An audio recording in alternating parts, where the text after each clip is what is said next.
Halo sahabat karet semuanya, kembali bersama saya Sahari dalam channel Dunsaka Dunia Sahabat Karet. Kesempatan ini saya akan berbincang-bincang dengan sahabat karet semuanya tentang menanam sawit atau menanam karet. Sebelum saya jawab, mari ikuti penjelasan saya mengenai sawit dan karet. Mengenai sawit ini sebenarnya saya tidak asing, karena dulu ketika saya masih sebagai manajer kawasan berikat, saya juga menangani tentang peralatan untuk sawit. Jadi saya dulu menangani 3 perusahaan sawit dalam impor peralatannya dan 1 kelapa. Jadi ada 4 perusahaan yang dibawa penanganan saya dalam masalah impor peralatannya. Sehingga saya tidak begitu asing dengan yang disebut dengan kelapa dan sawit. Dan sekarang kita berbicara mengenai sawit. Sawit ini sebenarnya terdiri dari 3 jenis. Yang pertama disebut dengan Dura, yang kedua Tenera, yang ketiga adalah Piscifera. Kalau misalnya perusahaan lebih cenderung untuk memproduksi kernel, kernel oil, maka tentu yang dipilih adalah Dura. Karena Dura ini kernelnya besar, cangkangnya tebal, sehingga menghasilkan kernelnya atau kernel oilnya lebih banyak dibandingkan dengan CPO-nya, karena kulitnya itu tipis dan kernelnya lebih besar. Kalau misalnya ada perusahaan ini untuk memproduksi lebih cenderung ke kernel oil, maka lebih cenderung memilih Dura, buah Dura, karena kernelnya lebih besar. Yang kedua adalah Tenera. Tenera ini sebenarnya perkawinan dari Dura dengan Piscifera. Piscifera ini adalah sel kelamin jantan dari sawit. Jadi Piscifera ini tidak ada cangkang, dengan Dura yang ada cangkang. Dari perkawinan ini masing-masing gen itu menurunkan anak-anaknya. Yang tidak ada cangkang itu perpaduan dari Dura sama Piscifera ini, karena satu bercangkang, satu tidak bercangkang, akhirnya menghasilkan kulit atau cangkang yang lebih tipis. Itulah hasilnya jadi Tenera. Bagi yang menghasilkan CPO, lebih cenderung menggunakan Tenera. Jadi Tenera ini merupakan buah sawit yang paling bagus, karena akan menghasilkan CPO atau crude palm oil itu jauh lebih banyak. Ini pengetahuan saya mengenai sawit. Jadi saya tidak buta sama sekali mengenai sawit, karena saya pernah menangani. Saya tidak belajar khusus tentang sawit, tapi tiap hari karena saya sebagai manajer kawasan berikat, saya juga mengawasi barang-barang dari peralatan sawit tersebut. Setiap hari saya melihat, akhirnya saya juga tahu sedikit mengenai sawit. Nah, mengenai sawit sangat banyak membutuhkan zat hara. Berarti kalau tidak diberi pupuk atau untuk penyubur, maka sawit ini buahnya kecil atau bahkan tidak berbuah sama sekali. Makanya sawit ini harus rutin diberi pupuk sesuai dengan jadwalnya. Kalau tidak dipupuk, tidak mendapatkan hasil. Berarti untuk menanam sawit, modal juga harus besar. 5 tahun kita harus bertahan sampai dia buah pasir. Buah pasir itu pun buahnya masih kecil, dan kalau dijual harganya pun masih murah. Kalau tidak dipupuk, rata-rata satu tandan itu, TBS itu, tanda buah segar itu, bisa jadi di bawah 5 kilo. Biasanya setahu saya, tandan buah sawit yang tanda buah segar yang di bawah 5 kilo itu tidak mau diterima oleh perusahaan. Karena apa? Karena hasilnya atau minyaknya sangat sedikit. Itu harus diperhatikan oleh mereka yang ingin berubah haluan dari karet ke sawit. Itu yang pertama. Yang kedua, sawit ini dipanen 1 bulan 2 kali. Memang sawit pengendaliannya lebih gampang karena nampak tandan buah segarnya atau TBS-nya. Tapi tidak ada jaminan bahwa sawit itu tidak dicuri orang. Buktinya sawit itu bisa dicuri orang pada malam hari. Bahkan yang pernah kita dengar ada disebut dengan ninja. Ninja itu justru mencuri sawit kita itu pada malam hari. Kita lagi tidur enak, sawitnya itu sudah dicuri untuk dijual. Itu mengenai sawit. Memang harganya memang bagus. Sekarang harga sawit ini lagi stabil, karena sawit ini termasuk keperluan atau kebutuhan konsumtif. Artinya bisa digunakan untuk bahan makanan, artinya sekali pakai habis. Itu kelebihan dari sawit itu, sehingga permintaan akan terus berlangsung, terus menerus datang. Karena itu termasuk konsumtif, sekali dipakai habis, maka permintaan akan terus berkesinambungan. Ya, itu termasuk kebutuhan primer. Yang ketiga adalah ketika tandan buah segar dipanen, itu harus segera dibawa ke pabrik. Ya, setidaknya 3 kali 24 jam.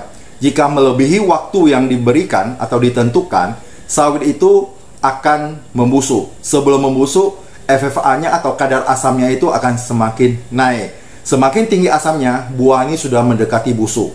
Kalau sudah membusuk, itu dari buahnya akan mengeluarkan seperti asap. Itu menandakan bahwa sawit itu sudah membusuk.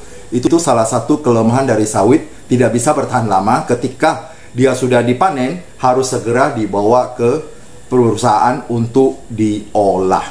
Yang keempat, selain pemupukan, sawit juga harus bersihkan dari gulma-gulma di sekitarnya. Karena gulma-gulma itu juga akan mengambil nutrisi dari sawit itu, sehingga kadar yang diterima atau diserap oleh sawit itu menjadi lebih sedikit. Namun, ada juga tanaman-tanaman yang menguntungkan sawit tersebut, yaitu tanaman yang untuk menutupi di sekitar sawit tersebut, supaya tanah itu tidak cepat kering. Ada juga gulma yang tumbuhnya di pohon, agar para pemakan buah yang akan merusak sawit itu tidak langsung naik ke pohon dan memakan pucuk dari sawit tersebut. Ini juga harus diperhatikan oleh para petani. Jadi bukan hal yang gampang untuk mengalih usaha dari karet ke sawit. Para petani karet juga harus tahu bagaimana untuk menanam sawit yang benar. Nah, sekarang kita kembali ke karet. Bagaimana dengan karet? Ada petani karet ingin hengkang ke sawit.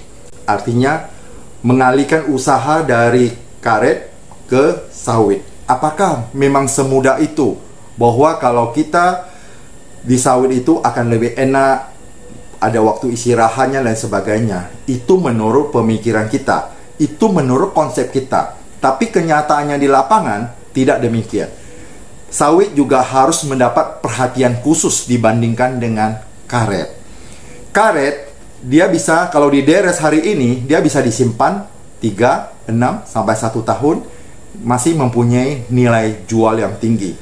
Dibanding dengan sawit, kalau sawit semakin disimpan, FFA-nya semakin tinggi. Itu mempengaruhi kualitas dari tandan buah segar tersebut. Sedangkan karet juga akan naik, tapi adalah kadar karet keringnya akan semakin naik. Dan itu justru bagus. Semakin tinggi kadar karet keringnya, semakin besar atau semakin tinggi pendapatan dari para petani. Itu mengenai karet. Kemudian, karet tidak harus seperti sawit harus diberi pupuk. Artinya, walaupun tidak dipupuk, dideres pun tetap ada karetnya. Walaupun tidak banyak, tapi tetap ada karetnya.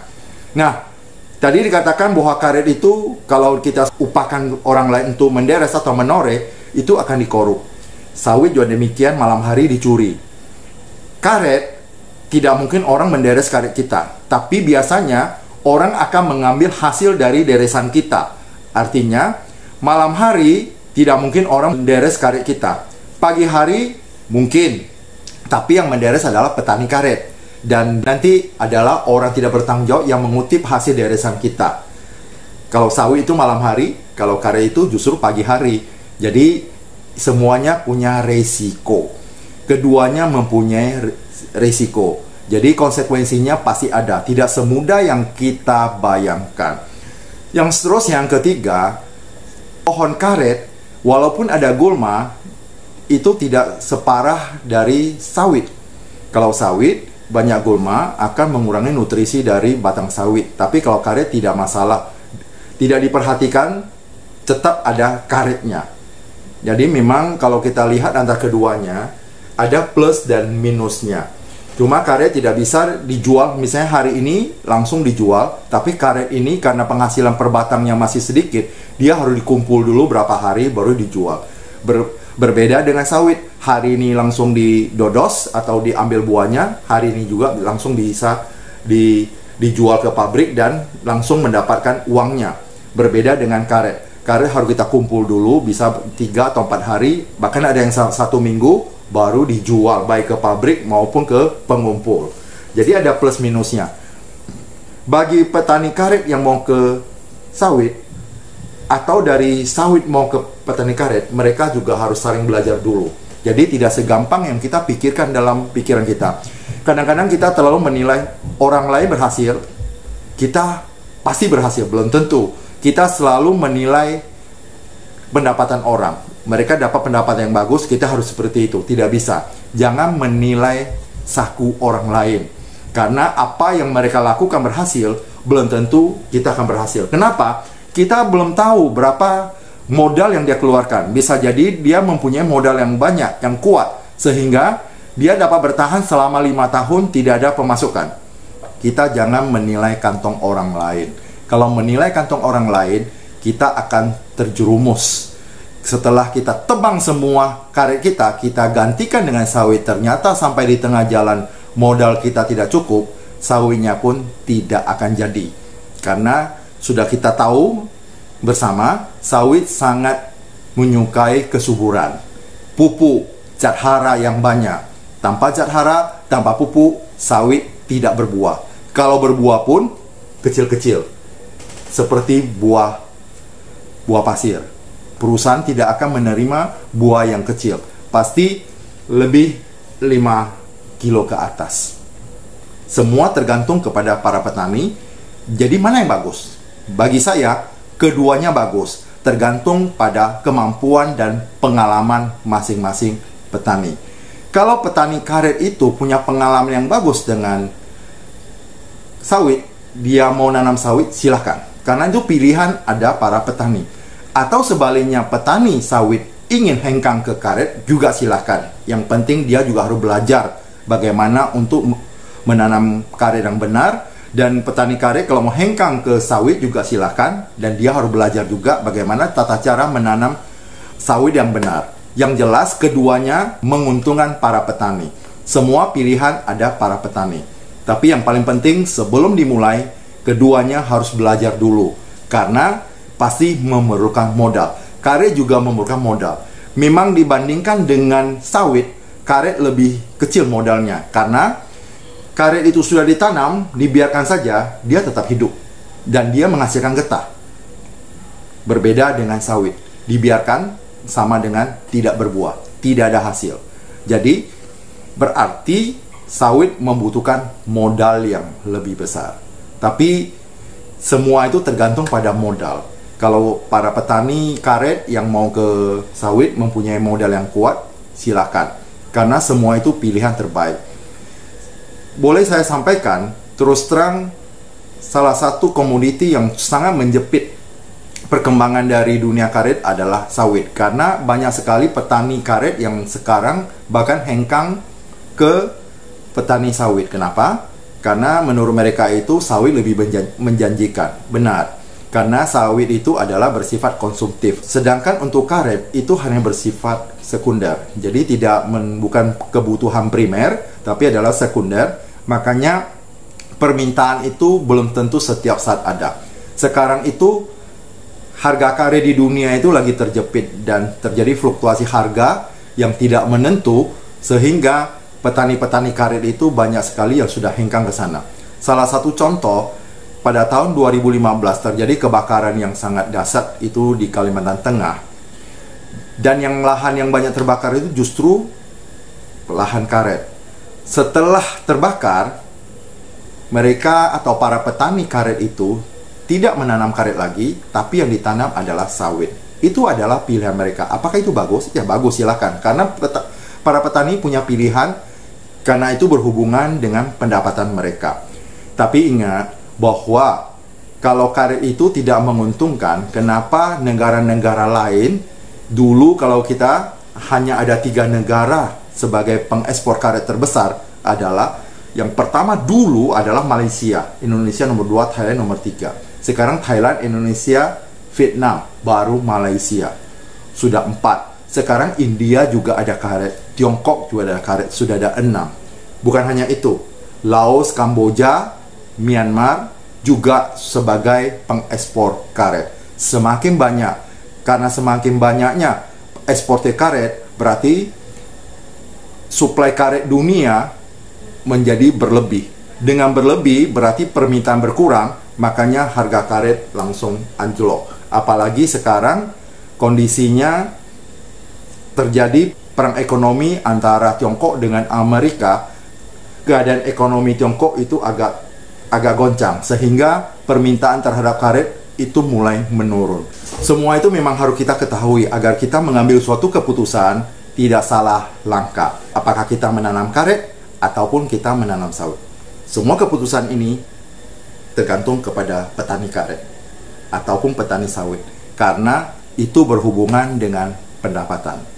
Tapi yakinlah, kedua hal itu sangat baik ke sawit maupun karet, karena karet itu juga bisa merubah dunia. Sawit ini bersifat konsumtif, adalah kebutuhan kita sehari-hari seperti minyak goreng, bisa muat lipstik, berbagai macam merek barang itu bisa dibuat dari minyak sawit. Dan juga berbagai macam barang itu juga dibuat dari karet. Jadi keduanya itu termasuk komoditas utama pendapatan negara. Sawit merupakan komoditas utama yang pertama, sedangkan karet menjadi komoditas utama yang kedua. Kedua ini akan menambah devisa negara. Saya sampaikan kepada para petani karet bahwa kedua komoditas itu adalah baik. Semua tergantung kepada pengalaman dan kemampuan keuangan dari masing-masing petani. Demikian, terima kasih. Salam sehat, salam sukses, salam bahagia, dan menjadi orang yang luar biasa.